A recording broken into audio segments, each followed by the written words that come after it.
Part of what I want to do here with At Home Songwriting is introduce you to other songwriters that are out there doing it and out there writing their own songs and finding their own inspiration. Today, we're going to talk to a singer-songwriter from here in Minnesota, somebody that I've known through some songwriting groups, and I've just seen him online, and I just thought he'd be a great person to talk to. So we're talking to Ted Hajnasiewicz today.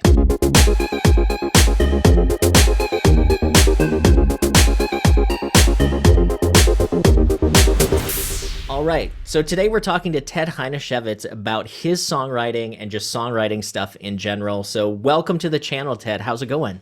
Great. Thanks for having me. Yeah, I'm excited to be here. Awesome. So I know that you and I, this is one of the first times we've actually chatted in person, but we've been in contact through some different songwriting groups online, and we know some of the same people. So, for Yeah. people who aren't familiar with you, maybe introduce yourself and kind of tell us a little bit about you kind of music-wise and what you've been up to recently. Yeah. So I am a singer-songwriter from Minnesota, Minneapolis area. I've been trying to write songs since I was a kid, since I was little. And I use the word trying. I've been writing songs. I think it's kind of like runners say, how runners say, if you run once, you're a runner. I think that's with the songwriter too. So I've been writing songs since I was a kid. I have gone through various phases of like the heavy metal thing to the whatever was going on in the 90s to on and on and on, and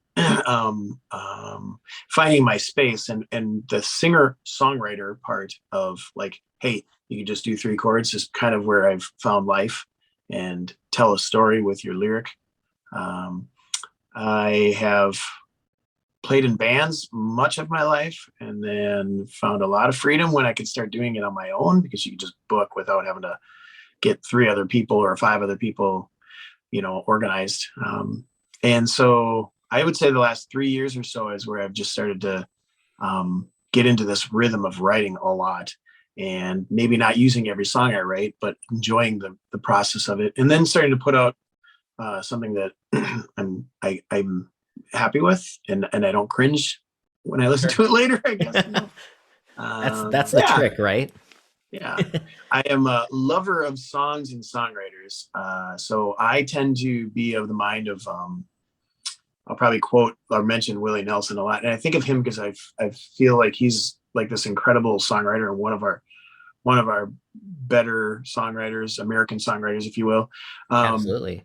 Who covers so many other people's songs because he loves songwriters, and I think that's a cool tribute. And so I where I wouldn't compare myself to him, I strive to be like that, where I want to celebrate other songwriters, and I tend to try to do that with whatever I promote. So, well, there are certain artists like Willie and Dolly Parton and these different artists that are really songwriters first. I think if you ask Dolly Parton what she does, she would probably say she's a songwriter that sings, right? And that's kind of like what Willie is. And Willie's written hits for other people that, you kind of forget about that.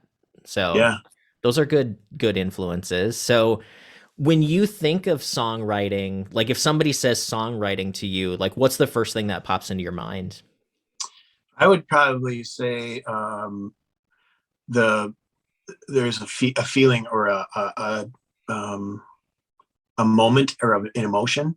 I think that's the first thing that comes to mind. I personally love a song that makes me feel something sad, be angry, excited.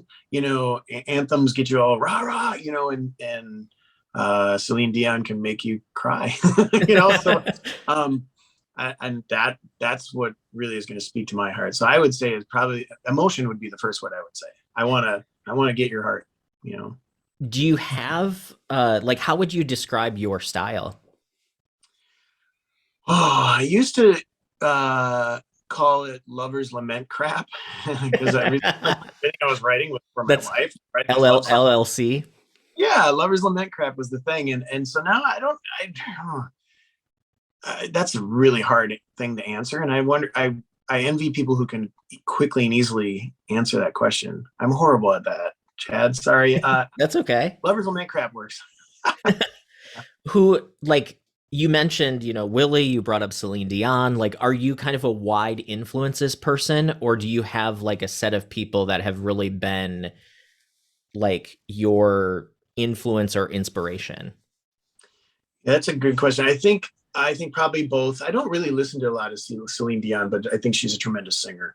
Mm, Whitney Houston would probably be a better one because I would actually have probably listened to her more. But I would say there are certain people where I like a lot of music. There are certain people that would be go-tos. Willie Nelson as a songwriter, Tom Petty.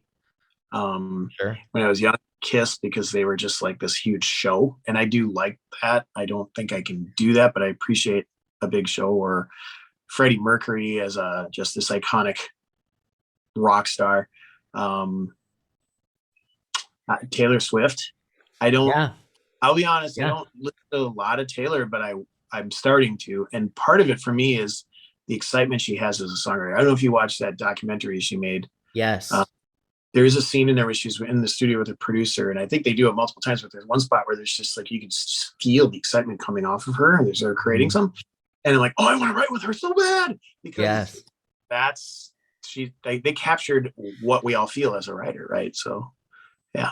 Um, no, Taylor Swift. So for me, I've had an evolution with her. Like when she first came out, how many years ago, I was kind of like, whatever. She had Yeah. the Tim McGraw song, and then, she kind of started to go a little bit more pop. And I had seen some like live stuff where she wasn't that on pitch. So I kind of wrote her off for a while, but Oh, now it's like yeah, from a songwriting craft perspective, and I've seen other interviews with her, like she did an NPR small desk or tiny desk concert, and yeah. she talked about the craft of songwriting and how that is what gets you through the days when inspiration doesn't show up. And like I was like, okay, she's legit from a songwriting perspective. And Yeah. she has her own style, but yet fits within sort of multiple genres, which is kind of I Right. think what we all strive for. So yeah, definitely. When someone says songwriting craft, what do you think of when you hear that? When I think of that, like the first time I heard that termed, I thought of somebody sitting in a chair, like whittling wood. Like they're making something out of just this block of nothing. Yeah. And I think that still applies because I mean, part of it is I don't honestly don't know where it comes from, right? I think all of us, it's weird, and I don't want to get too weird and ethereal with it, but like if I'm having that thought, you probably are as well, or somebody else, and how we can just pull things out of the air and run with it.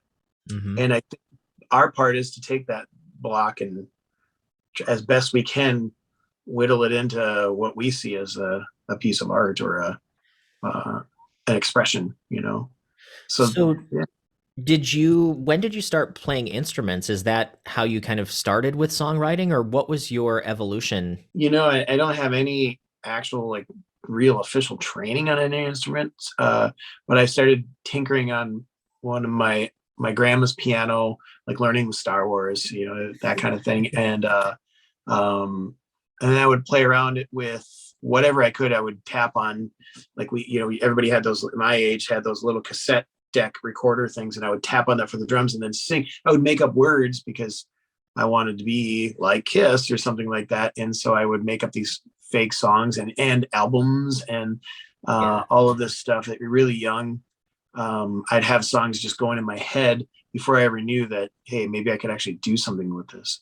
And then it was probably in middle school and where we started talking with friends about getting a band together. So by the time I was in like 10th grade, we actually were getting together and jamming and talking about, hey, we could actually play a show, that kind of thing. So So you have a yeah. guitar hanging on the wall behind you. Yeah. Is guitar one of the instruments that you play, or what are the instruments that you play? Yeah, I would say that's my primary instrument now. I started on bass because I grew up in the 80s and I could not do Eddie Van Halen. Every guitar player said that was everything. So I'll just play bass. And people needed a bass player.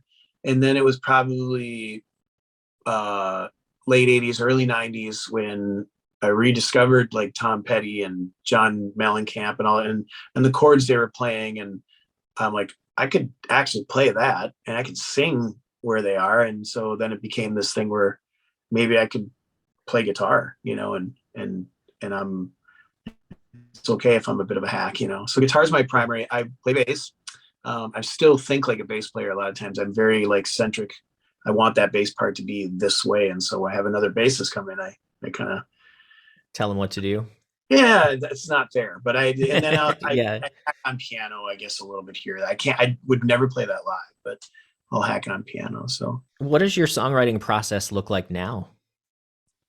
it's interesting because it used to be, I've always been recording since I was really young. I mean, even when we were in high school, we would rent a 4-track. And so it used to always be like my mind when I was doing it alone would be focused on trying to get the song, like including the drum part, not like building the song out.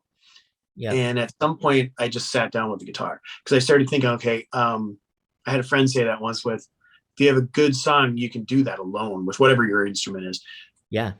And then you can always add more to it, make this great song. If you have a crappy song, you're not making it better by glomming on things. So then I started focusing on just that and how can I play these songs naked, essentially alone, and open mics and things like that. So that's become still my process if I'm writing alone, where I just sit down and I try to hash out if I get like I'll play on a chord progression or something like that, or I have a vocal melody and I might just hum those things. And I often have just a line because I like I wish I did the morning pages, but what I do is I email myself whatever thought comes to mind, and then I just have like in my inbox all these emails to myself, and then I start to put them into something, and so I'll maybe piece things together, and eventually you have a verse or a chorus or something that starts to weave into what could become a song. Yeah. So you mentioned just the song working with just a voice and an instrument. I heard someone recently call that the campfire test. If someone can just sit down and play your song around a campfire, then your song's pretty strong at that point. So yeah. I like that. Now you mentioned morning pages. That's kind of from the artist way. Yeah. Have you studied that type of stuff at all? Or no, but I have some friends who they do this religiously, and I'm like, I should be doing this. And I'm always the should. Yeah. Doyle has taught me should shit. So but I like the idea and concept of actually, just kind of just getting thoughts out. I will do that. Frankly, that's how I write. If I ever have to write a piece for work, I work in IT, it's my day job. And if I have to write things, I tend to just go stream of consciousness because you can edit later.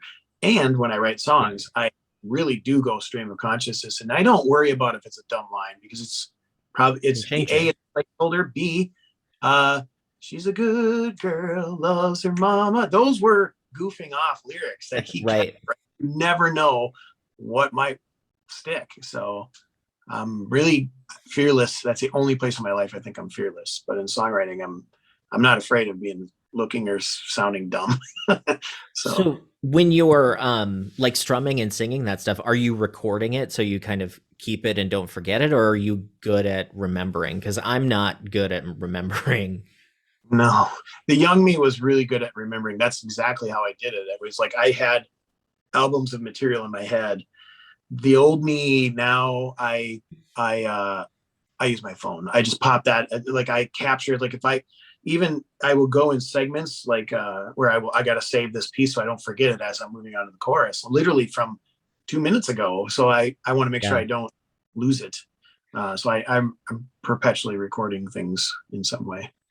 I don't do the morning pages necessarily, but I go through streaks of doing like object writing where I'm doing sense-based writing about an object. And then I will also do metaphor exercises where you take like a random noun and a random like feeling, and then you connect those two things, and then you sort of write from there, which is really, it sort of trains your brain to think in metaphor, and it kind of teaches you to be more creative. So I'll do those types of exercises just to keep my mind going, and I'll do it while I'm working because I have a day job too. And it's funny that you said you email yourself, because I do that all the time. Like the subject line will be like song idea, and then I'll just type whatever come to mind. But my phone's full of the ideas too. You Yeah. know, if I actually sat down, I could have like a gajillion more songs, but sometimes life just gets in the way, I guess. Right. Right. And I think some of them I might never look at again. But Yep. I think certain pieces, like if I just writing it down, I'll remember it sometimes more than if I just think it and then let it go into ether. Um, that's interesting. I wish I need to start doing more exercises like that. I think that would be good for me because I can get stuck in ruts where I feel like Sure. I'm writing the same thing all the time. And that's probably the closest thing I think I have to writer's block, if you will. People talk about writer's block. Mine Yeah. would be I've written the same song like the last 5 songs. It's the same chords. Oh, yep. Musical vocabulary is pretty small, and so doing some exercises would help me get out of that. So what I will do, and this is something you could do as well, is there's like online random emotion generators where you can search and it will just give you a random emotion and then go to a random noun generator. So it might be like fear is a dog, right? Like, so fear is a dog. So then you can write from that perspective. Like fear has teeth, fear is like foaming at the mouth. All these different images that can come from that. And so I'll do that a lot, or I will just write from like, let's say the emotion that comes up is like being scared. Well, what qualities does scared have? And Mm. it makes you tremble. Well, what else makes you tremble? Well, it might be cold. So you could say like being scared is cold. So you then start to write, and so it's like, what else is cold? Well, freezer. Well, fear is a freezer that you're trapped in, those types of things. And you can start to write more imagery stuff without putting too much depth into it, if that makes sense. And I actually got flashcards. Like I have noun and emotion flashcards that usually it's for people learning language or kids learning, but it's a great way to do random exercises to keep your creative mind flowing. Because for me, I'm good at, if there's something there and if there's a limitation, I can run with it. But if it's a blank page, that's kind of the roadblock for me. Yeah, that can happen. I don't know that it, frankly, ever started with a blank page. And what I mean by that is, I've been doing this songwriter group thing where we met, Yeah. and you start with a prompt, and so you're kind of almost painted in a corner, which is a nice thing to have because now I'm going to write based on that. What does that make me think of, right?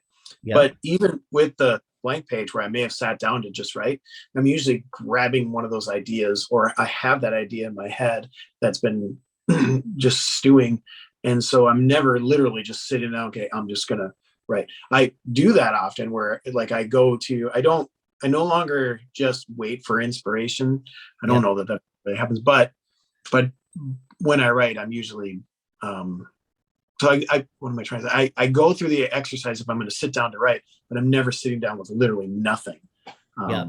If even if I had that, I might call you and say, Chad, help me out. What do you got? That kind of stuff. So you mentioned the chord progression thing where you're playing the same chords. What I do for that is I use a dice. Um, because in any key, there's really 6 usable chords. There's the 1, 2, 3, 4, 5, 6, and then you just roll the dice and it will tell you what the next chord in that key is going to be. Oh, that's a great idea. So yeah, so I do See what that it to sounds create like. chord progressions. Oh, that's brilliant. And then I will do it to the point of like, okay, there's my chord progression. Now I'm going to pull a random emotion and sort of take myself out of it and just try to fit it all together however it sort of comes out. And sometimes it works great, but then other times it's like, you know, just so, but it's still the process. Right. And it's okay to have a so-so or a really bad song. I think it's fine. It's still great to be able to write. And, you never know. And spare parts, you have parts that are potentially used elsewhere or not, and that's okay. Are you a rewriter? I've done that often. There's a song off of a recent album that I wrote that riff 15 years ago, and it's probably been in three or four songs where it's like, I really like this. I don't like that song anymore. I'm gonna I'm taking that, you know. Yeah, I rewrite things a lot in that capacity. I wish I were a better editor of songs, you know, to make them okay, as great as possible. That's probably where co-writing has helped, you know, sure. because people take a thought and then build on it, and I usually like it more, you know. But yes, I am definitely a rewriter. I am one who will cop things I've done in the past to fit into something to make it better, you know. I think that's smart. I think that's smart because you're not necessarily reinventing the wheel all the time.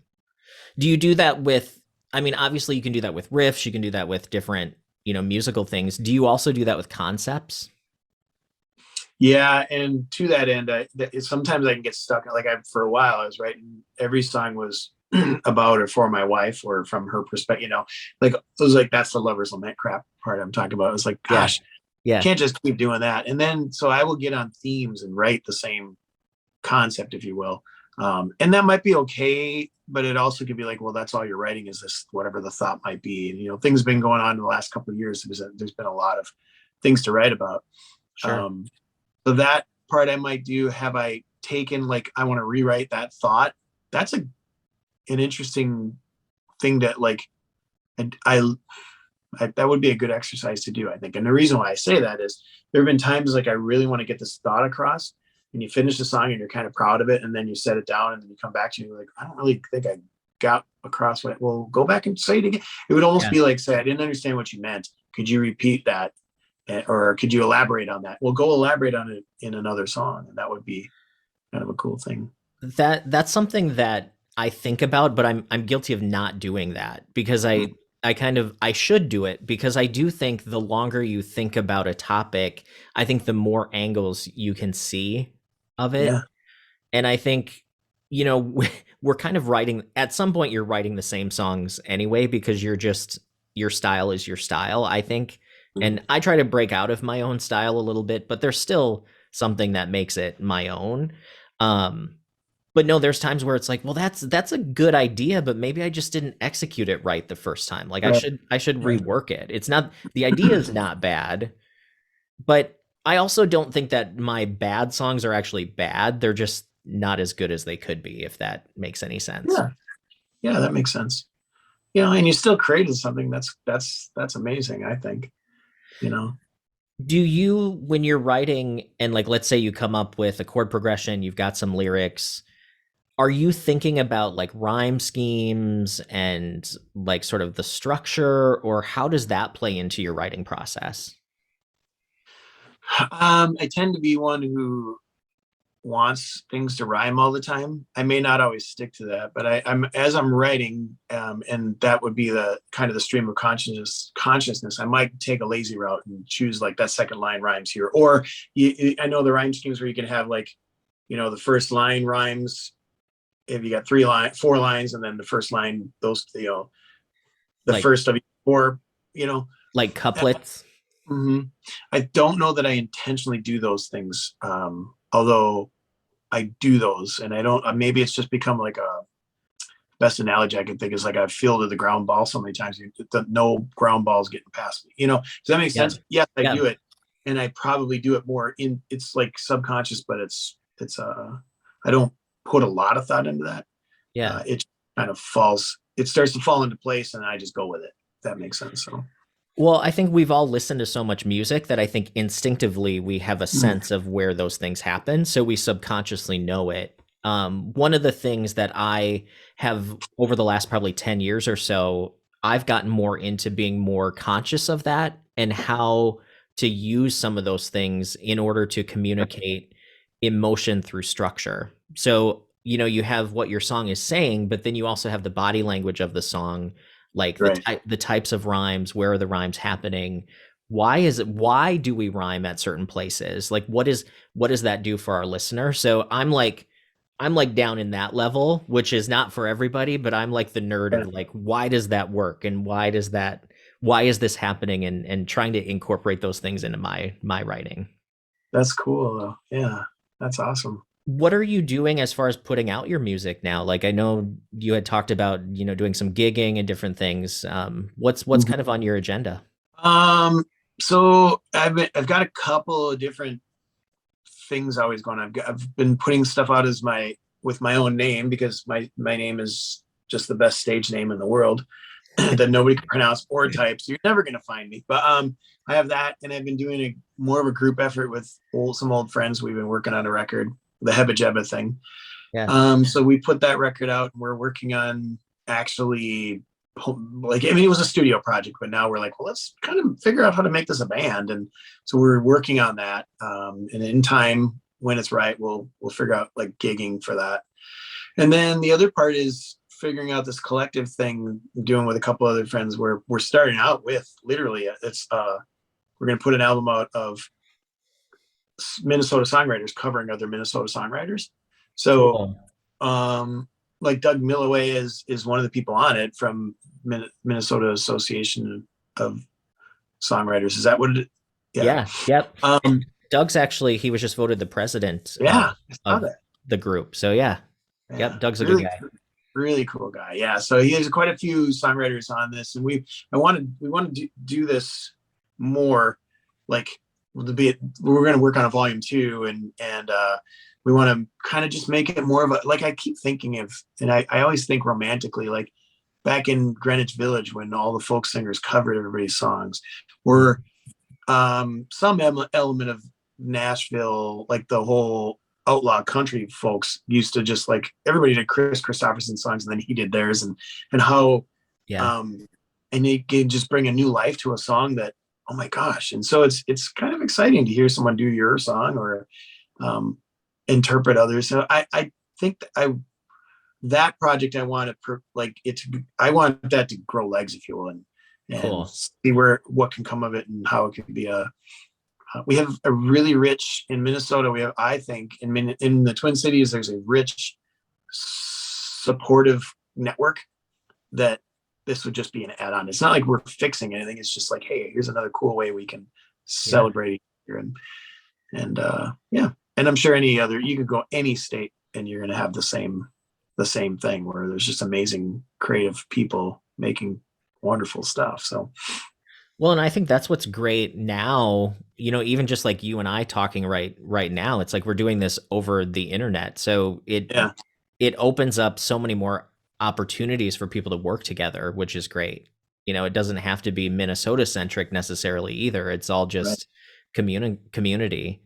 A lot of people that are probably searching for these types of videos are people that are starting out in songwriting. Do you have any advice for people that are just starting? I think, Chad, the difference probably between you and I is, I think you're a lot more, like, I feel like I'm still a beginner, and I think you've got a lot of, like, great, like, you've got a lot of great training, and you know a lot of these things, where I might do those things, but I don't know how to articulate that, if that makes sense. The Yeah. theory, I think for starting out, just enjoy it, delight in every step of the process. And like I said earlier, if you're attempting to write a song, you're a songwriter. So go do that. Make garbage if it's garbage, and don't sweat it, Yeah. chase after that. And then over time, you'll figure out which things are worth chasing, which ones are not. But for now, just chase everything and do it and delight in it. Share it with somebody, whatever that looks like. If you're not comfortable sharing it on, like, a YouTube or on posting, just share it with your parents or your kids or your partner or whatever, you make yourself vulnerable. I think a great songwriter is somebody who's willing to be vulnerable, and part of that might be, hey, you've got to actually kind of get over yourself, and if that makes sense. Yeah. Well, one of the things that I've been thinking about as I've listened to a lot of songwriters, locally and more independent songwriters, is sometimes they're writing songs that really are not that personal. You can kind of tell they're making up a story. And I kind of wish more people would be open to getting real in their Yeah. songs, if that makes sense. Like, actually Yeah. share something that tells me about you as a writer or makes me feel something that's going on. And that doesn't mean you're necessarily writing an autobiography, but it's about writing a true emotion. Even if the facts are not there, it could still be true, if you know what I mean. Yeah, absolutely. I think being vulnerable is terrifying, but also freeing. Like going into being vulnerable is terrifying because nobody's ever going to understand me. But and I can't say that this is always the case because clearly you could be vulnerable and somebody could just slam you down. But often, I'm so glad I got that off my chest. That kind of thing. And or probably both. Somebody's gonna go, oh my gosh, I thought I was the only one. And how amazing is that when somebody else can find some peace or comfort in hearing your story? So, and frankly, even if you're making something up and you're not, just to go again, if you've never done it and you're going to go sing it to someone else, you're being vulnerable. So true. It doesn't, I wouldn't call it takes great courage. It almost like you have to forget you're doing it sometimes. And that's why I say get over yourself. It's not so much like you've got a problem or you get over. Yeah. I mean, more like just let yourself get out of the way and just do that with the person you trust for starters, and then build from there. Yeah. So I know you said you were in a phase of writing a lot for your wife. Is she musical, or how does she respond to your lover's lament crap? Well, she does love it. She's my greatest fan, and she's my it's probably both and kind of thing, in that she's my greatest fan because she's my greatest. She just adores me and I adore her. But she also loves that I do this, and she loves when I can have a creative outlet, and so she supports that. And then if I sing her one of these songs, of course she's crying, or that's just it's a wonderful thing to be able to connect with someone through the art you make. And so that's wonderful. No, she's not musically inclined at all. She loves music, but she doesn't really she's never been a chaser of it like I have been. It's more of a background thing for her. Or she listens to instrumental things, which is great too. She'll put on the like that relaxing music just to kind of the background while she's working or doing whatever. But no, she's not. She can't even whistle, which is great. If she were here, I'd have her come in and show you how she. One of my favorite things. So that's funny. Yeah. So if people are interested in sort of learning more about you and your music and things like that, do you have a website that they can check out? Yes, I did not use my name. You go to tedhtunes.com. You'll find me, and I think it points to all my social media as well. Cool. So I do a lot on Facebook, some on Instagram, just posting things whether it's my stuff or somebody else in Minnesota or whatever it is. That's how I tend to use my social media, if you will. It's almost, I'd say 80 to 90% music centered, Cool. Yeah. Well, this has been great. Thank you for, joining us on this video. Any parting thoughts for, songwriters out there that might be, watching this with us today? Obviously, just delight in what you're doing. That's a cool thing. Find people to collaborate with. I think there's an element of not that we always have to co-write, but I think we were talking about that earlier. Co-writing is fun, and or playing with other people. And if you're not doing it yet, I would encourage you to find that community, because it's a tremendous way to connect with others. And if you already have that, awesome. I'd love to hear about it. So shoot me, say, hey, yeah, we're doing this here in Colorado or Utah or New York or whatever, because I love just building community. So reach out to me. That's another thing. Yeah. Cool. Awesome. So, yeah. Well, Ted Hajnasiewicz. I'll put it on the screen so people can see why we joke about it. Tell everybody how you say it. I always say hanky janky or heebie jeebawa, snuffleupagus, something like that. Love it. Well, thanks again, and we'll check out your music. Thank you, Chad, for having me. This has been a lot of fun.